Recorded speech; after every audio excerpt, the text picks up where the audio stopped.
You know, the American people are somewhat like the Irish.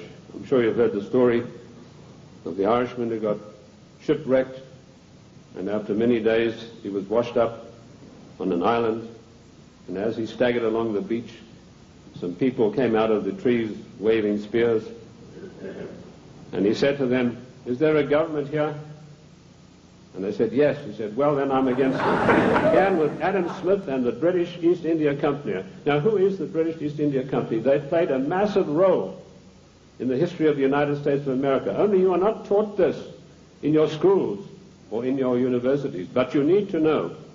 In my book, The Committee of 300, which took 20 years of research, I point out that the British East India Company was the most powerful trading company in the world. They made their massive monies out of the dope trade. They first grew prime poppies in Kew Gardens in Kensington, London, got the best producing opium poppies. They then shipped them to Benares in India, where they began a massive plantation of poppies, opium producing poppies. They then used their famous tea clippers to transport the poppies in the form of raw opium to China. And by their military force, they imposed an opium policy on China that turned the Chinese nation into a nation of addicts. And they enforced this policy, which was known to the royal family and Lord Gladstone, the Prime Minister, and every one of the lords and ladies in England. And they made a massive, huge fortune. In researching these documents in India House in London, I came across some of the manifests of the old tea clippers and the numbers of kegs of opium they carried and the values. And I totaled up these things, and I found to my astonishment that if we took 1970 as an optimum year for profits in General Motors and Ford, in 1 year, the opium trade with China was 3 times the profits of the combined profits of Ford and General Motors in 1970. And this was shared by 300 people. That was the committee that ran the British East India Company. They all had equal voting rights. They could not outvote each other, and of course they were sworn to secrecy. The descendants of the British East India Company today run the United States. These 300 men in the Committee of 300 still run the world today with an iron fist. Their wealth is untold, cannot be measured. I know I looked at some of the records that I could find in Italy, in Rome. I've done most of my work on location, and this has always been invaluable to me. And I came across the families in Italy who were called the Fondi, meaning the people who had all the money.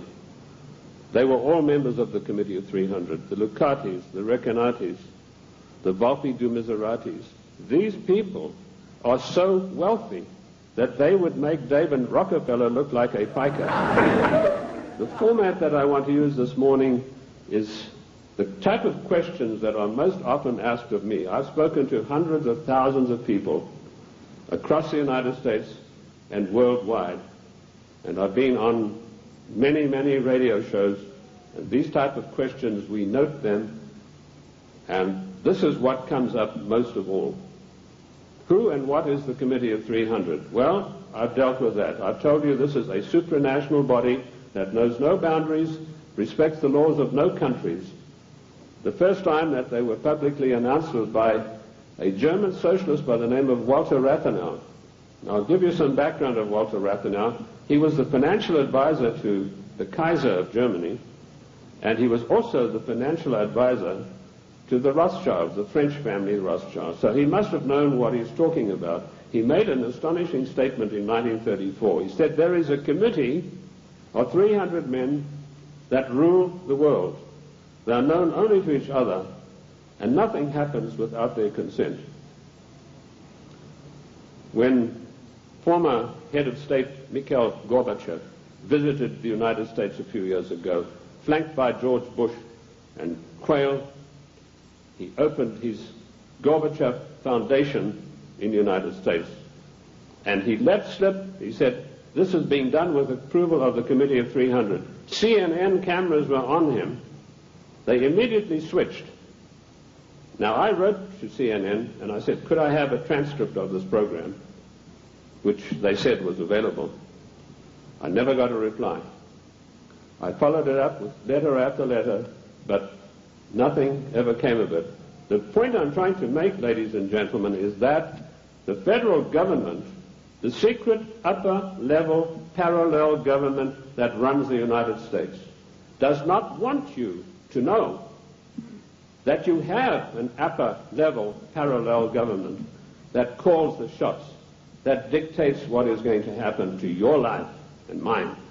The next question is, what are their goals? Their goals are a one-world government, latterly called the New World Order.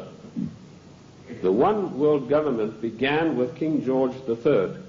At the time that the colonists were brave enough to take him on, King George was already busy formulating a one-world government, and he had lined up at least 50 countries that were willing to come into this future world dictatorship with him. The goals then, very simply stated, are to make the world over into a one-world, new world order dictatorship controlled utterly and completely by this Committee of 300. How can they possibly carry out their goals? That's the next question that I'm often asked. They do it by dint and by virtue of their fantastic wealth and the fact that they control thousands of the top banking institutions, the political organizations, insurance companies. In fact, one of the giant insurance companies, a man called me and said, "Do you mean to tell me that they are controlling the Metropolitan of New York?" I said, "The Metropolitan of New York is peanuts." He said, "How can you say that? That's a giant American company." I said, "Well, compared with the Sicurezza de Generali de Venezia, it's peanuts. That's the biggest insurance company in the world. They control in that organization everything that happens in the world in the insurance field comes out of Venice." And also, of course, they have built up some special organizations of their own.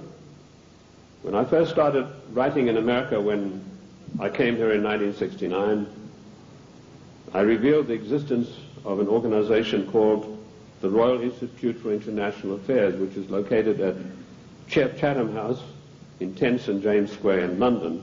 I also revealed the existence of the Club of Rome, the Cini Foundation, the Mont Pelerin Society, the Order of St. John, which was known but not known. And I listed all of these secret societies that run the world as executive arms of the Committee of 300. So it controls the world through all of these. The Royal Institute for International Affairs is the executive arm of this committee, which gives instructions to the United States government to this very day. The chain of command is as follows. Every Secretary of State that has been appointed since 1919 is appointed by the Royal Institute for International Affairs. Many other societies that are operating for the RIIA. The Illuminati, which has been around for many, many years. I've written a work called The Illuminati in America, 1784 to 1994. A lot of people think this is an ancient secret society that's gone away. They think that Adam Weishaupt had a quarrel with the Catholic Church and that's it. Don't you believe it? 13 of the top families in the United States are in the Illuminati today, and they have a big say. But their strongest arm is called the Club of Rome. Now, when I first heard of the Club of Rome in 1969, I immediately began my investigation. This Committee of 300 told a man called Aurelio Peck to form this Club of Rome with the main object of bringing down the industries and the agricultural development of the United States. He immediately wrote a paper in which he said there are too many people on the earth and that the United States, with its industrial development, its agricultural development, is responsible for this curse of overpopulation. And we have to get rid of at least half of the world's population, and it doesn't matter how we do it. So the Club of Rome was instituted and organized to start an attack on the world's population using the United States as the whipping boy.